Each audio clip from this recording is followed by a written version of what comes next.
Hi there, good morning. It's Councillor Glen. It is Saturday, December 3rd. I cannot believe it's already December 3rd. It's already December. This is a big day here in Stittsville because tonight is the Stittsville Parade of Lights organized by the volunteers at the Stittsville Village Association. It's from 6 p.m. to about 8 p.m. on Stittsville Main Street. I'll be there in the City of Ottawa float, and I know lots of families, lots of people will be along the parade route. Just remember that means Stittsville Main Street will be closed from about Hazeldean Road to the library at Carleton Cathcart. That'll be closed from just before 5 p.m. Just before 6 p.m. until the parade's done around 8 p.m. Then after the parade, there's some events and festivities at Village Square Park at the corner of Abbott and Stittsville, Maine. Some carols, some hot chocolates, so lots of fun happening tonight. Today is also the annual OC Transpo Food Drive, supporting local food banks. Here in Stittsville, the Stittsville Food Bank will be set up at Brown's Independent and at the No Frills. So Brown's Independent on Stittsville, Maine, and the No Frills at Iber and Hazeldean Road. So please make a donation and help people in need in our community. All the donations you make at Brown's or at No Frills go to the Stittsville Food Bank, and any cash donations or food donations are hugely appreciated.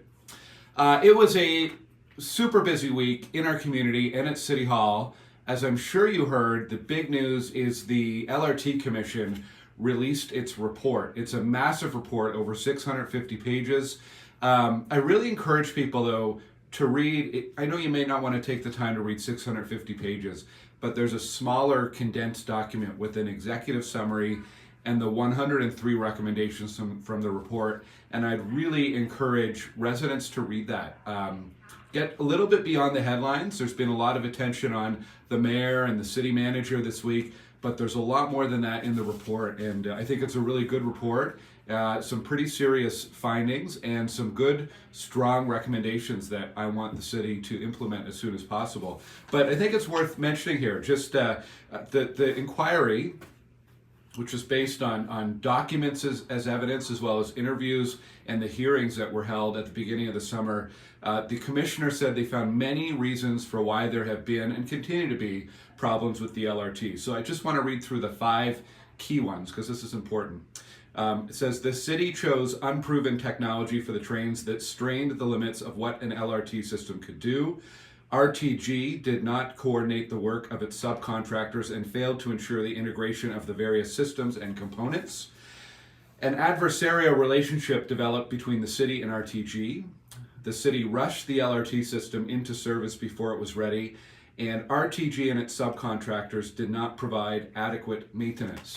So there's a narrative of what's happened with LRT from when it was first approved at council going back well over a decade ago up until the time of the derailment. It's a really good read. As one of my council colleagues said, people have been looking for answers. This report has answers. It does bring everything all together. And there are 103 recommendations that Mayor Sutcliffe has said he wants to implement. So we'll be coming up with an action plan at City Hall to implement those.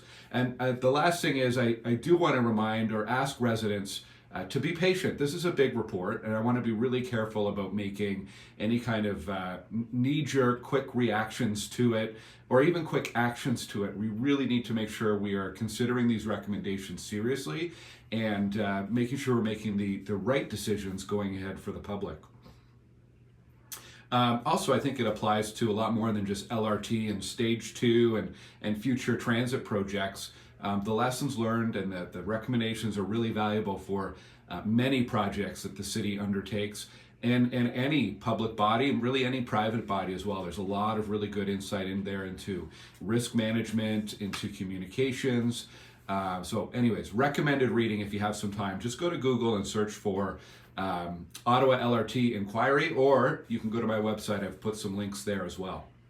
Beyond LRT, the other thing, I guess big city news or provincial news, Bill 23, that's the housing bill, passed at Queen's Park. There were some tweaks to it, but nothing I would say major. It looks like they're going to delay some of the implementation dates. And again, the city is working on an implementation plan and a communications plan to help people understand what the immediate impacts are to the city.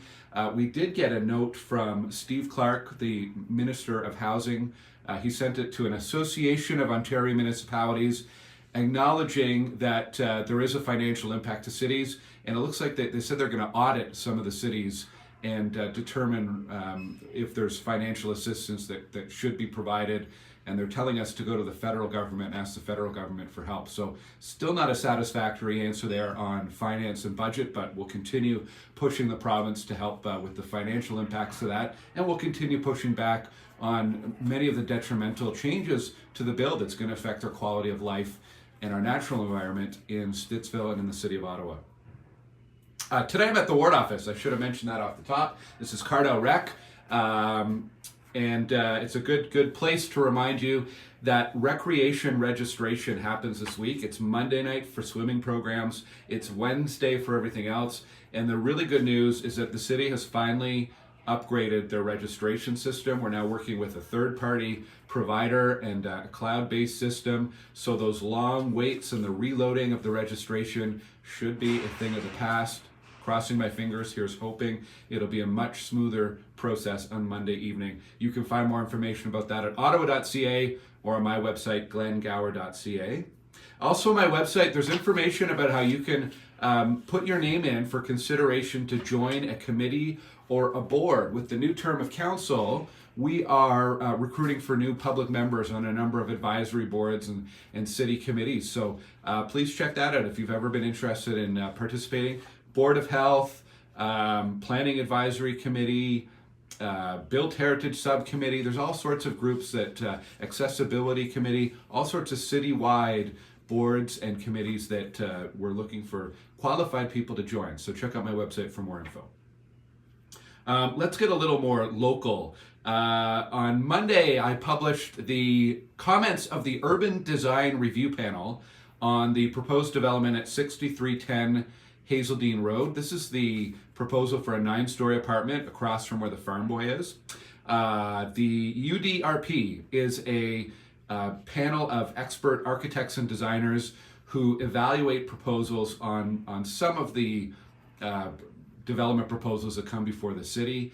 Their review was pretty critical. In fact, it's rare that you see a UDRP review that is that critical of a project. And I was really glad to see that they agreed with a lot of the feedback that I have had and that residents have had about some of the issues with this building. So check out my website if you're interested in more. Now on that project, we still have not received a second revision, or I guess a first revision, version 2 of their plans, let's put it that way, which is the next step in the process. So they've received comments now from the city planner and from the Urban Design Review Panel. It's in the applicant's hands to come back with a revised plan that city planners can evaluate. So still lots to go on that file. We heard from a bunch of residents on and near Hoban Street about lights that are out. We are aware the city is working on it. It's not just a light bulb that's out, there's a larger power issue that's being addressed, and it sounds like, as usual with a lot of things, there's an issue with getting a specific part that is needed, but they've heard from me about how urgent that is. It's quite dark on Hoban, so hopefully we'll have a fix or at least a bit of an update on the schedule on Monday or Tuesday. So thank you to everybody who's alerted us to that. And anytime you see a light out or an issue with city equipment in the community, please call 311 so that staff can be alerted as quickly as possible. Speaking of lights, I hope you check out the new street lights, the pedestrian lights along Stittsville Main Street. They've been installed now on the east side of the street. Some new black decorative street lights. They look really good. Really happy to see those out there. The other thing we've been getting some emails about is the Vacant Unit Tax.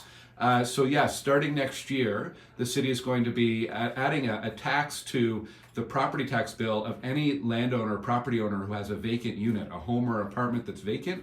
We have over 10,000 people on a waiting list for housing in Ottawa. So every little bit counts when you're talking about freeing up homes and apartments for people to live in. So we're trying to encourage and motivate these property owners to find a tenant or someone to live in these empty buildings.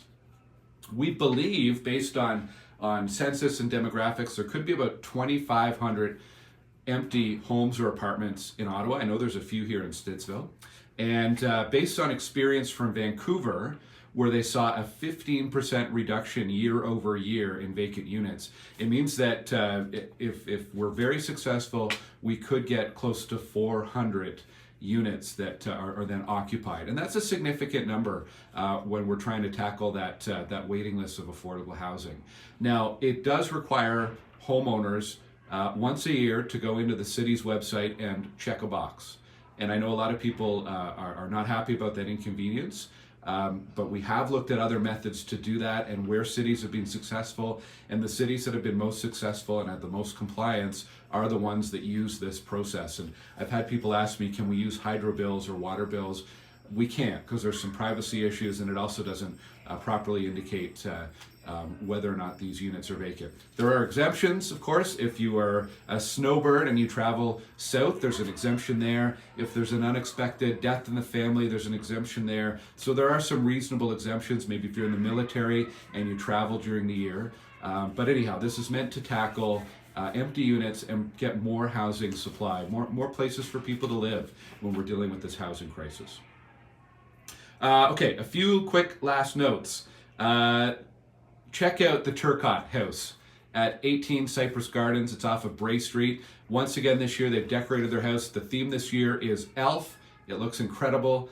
And the money raised this year goes to the CHIO Foundation for mental health services at the hospital. So that's amazing. I was there the other day to check it out. There's some photos on my Facebook and Instagram page. We are looking for rink volunteers at many of our local rinks. We've got about a dozen local rinks, I think, in Stittsville. They're all run by volunteers. If you want to help out or know someone who does, contact my office and we will connect you with the rink managers in each location. Mark Yakubuski Park is still without any volunteers, including a lead rink manager. So if you live in the Fernbank Crossing neighborhood near Mark Yakubuski Park and you want a rink, contact me. Next week, I'm going to be at the Stittsville Library on Stittsville Main Street around 10:30 a.m. I'm going to be reading a story for kids. It's their Saturday morning story hour, so looking forward to that. And finally, a welcome to Juliana, who has just joined my team, helping out residents in our office. Great to have you on board, Juliana. And a huge congrats to Amélie and her family on the arrival of their new baby, Nola. Arrived earlier this week. So a new member of Team Stittsville. Congratulations, Amélie and Tim and Charlie, and welcome, Nola. All right, so I'm inside today because it's super windy and not a very nice day. That wind, there is a wind warning out there, so please make sure you've brought in anything that can blow around on your street, and I hope that we don't have any damage from the wind, but it's a blustery day out there. I hope, nonetheless, that you have a great weekend. I'll see you at the parade tonight, and I'll talk to you here next Saturday. Take care.